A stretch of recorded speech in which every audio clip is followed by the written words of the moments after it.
I believe everyone should do some traveling in their life, if they're financially stable enough to do so, of course. With the moderate amount of discipline, it's not that hard to save a decent amount of money needed to travel.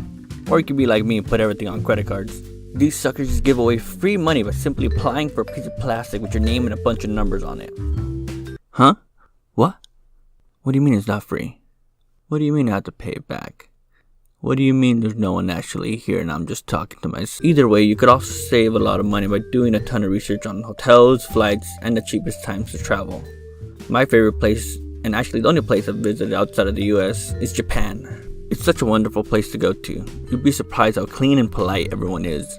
Tokyo is a great place to wander around. There are so many things to do since it's such a big city with 9 million people that live in it.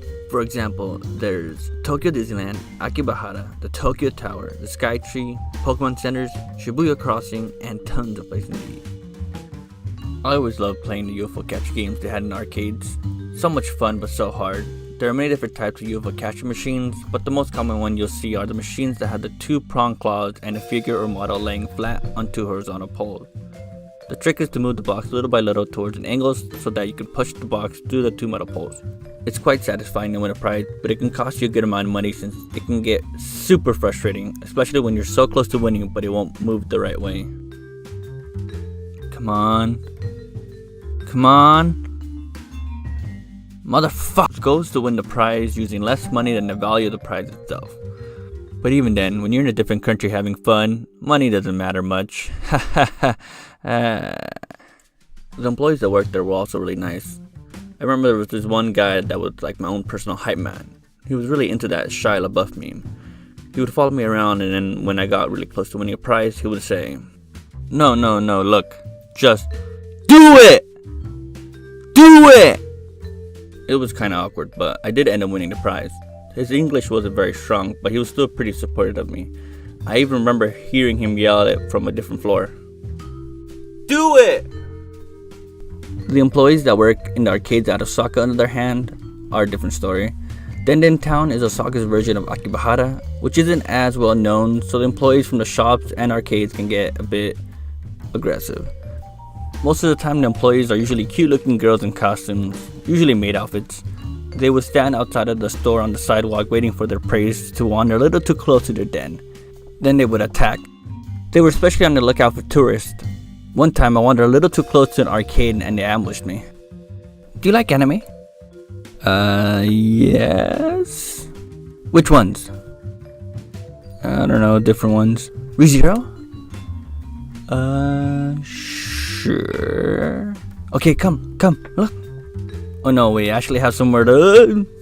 They would drag you inside the store and they're being really nice. So you don't want to be rude and just walk away. So you follow them inside. But these UFO games are a lot more expensive than the larger companies like Round 1 or the Sega arcades. Actually, Round 1s do exist in the US, but the prices aren't that good. Anyways, in places like Round 1, one try for a UFO catcher will probably cost about 100 yen, which at the time of making this script is about 90 cents. But these other privately owned arcades don't make as much profit since they aren't as big or have enough foot traffic, so they tend to charge a lot more.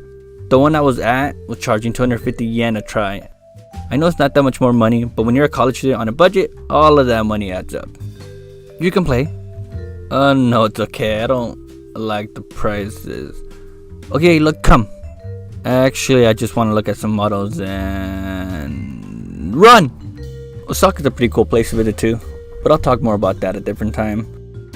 Just talking about Japan makes me hella want to go back. Maybe it's time to apply for some more credit cards. So yeah, that's pretty much it for my first video, and it only took me 3 months to make. I knew it was going to be pretty difficult already, but this took me a lot longer than I thought it would. I bought a Wacom, I don't know how to pronounce it, Intuos tablet since it was on sale for $50. And how the hell do people draw on this freaking thing? I already suck at drawing as it is. I wish I had a nice tablet with the screen to draw on, but I ain't got no monies for that. I also want to make these videos into more of an actual animation and not just pictures moving at 5 frames per second. I'll try using a higher frame rate for the next video and see how that turns out. I also want my voiceover on my videos to sound more like a conversation than me reading off a script, like it does now pretty much. But overall, I'm pretty satisfied on how this video turned out, especially since I have no animation nor digital art experience, and my drawing ability is very minimal. But I hope to see improvement throughout the videos to come. Anyways, thanks to all 10 of you that watched my video. Do it!